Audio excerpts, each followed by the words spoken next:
The Winter War by Priscilla Shirer with Gina Detweiler. Chapter 51. Victory. There was nothing left of the lava forgers except piles of ash. The Ascalons lay in heaps of twisted, smoldering metal.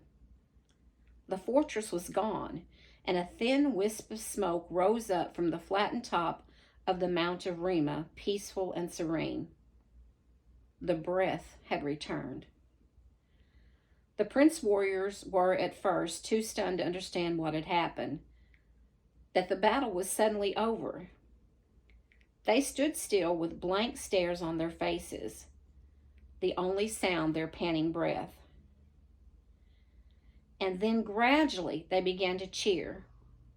First one voice, then two, then a whole chorus of praise rose up, swords piercing the air in victory. Ivy, Finn, and Evan ran to Levi and Brianna as they slid from Tannen's back, shouting with happiness. Ivy threw her arms around Brianna's neck. "I'm so glad you're okay," she said. "Me too," said Brianna. "How was it up there?" Brianna smiled weakly. "Stellar." Evan gave Levi a high five. "Wow, you did it, man. Awesome." "Thanks," said Levi. "So did you." "Where'd you get that sword?" Evan pointed to the sword that Levi still held in both hands. "It looks like Mr. J.R.'s." Levi's head dropped. Brianna spoke for him. "It is."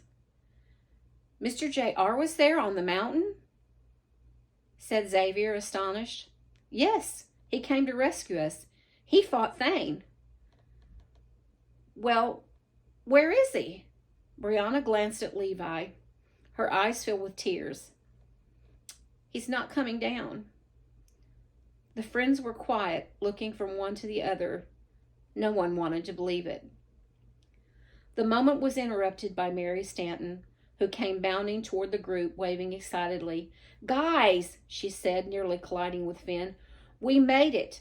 I'm actually getting to like a Horatoss, although it could really use a Starbucks." "Where's Manuel?" Evan asked, looking around. "Here I am." A bedraggled Manuel limped up to them. "I ended up next to a big Russian dude who stepped on my toes numerous times. I think several of them might be broken." "Golly, Christian," Ivy said as the twins came over, looking tired but triumphant. They all high-fived each other.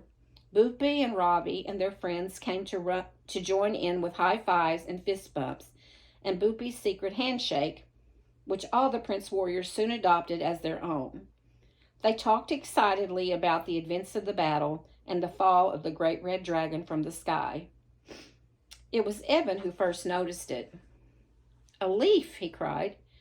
He pointed to a tree branch overhead, where a small green leaf was gently unfolding before their eyes. Everyone stopped what they were doing to stare at the miracle taking place before their eyes. Suddenly, there was hope again, and life, and peace. Evan grinned. "I think winter's over."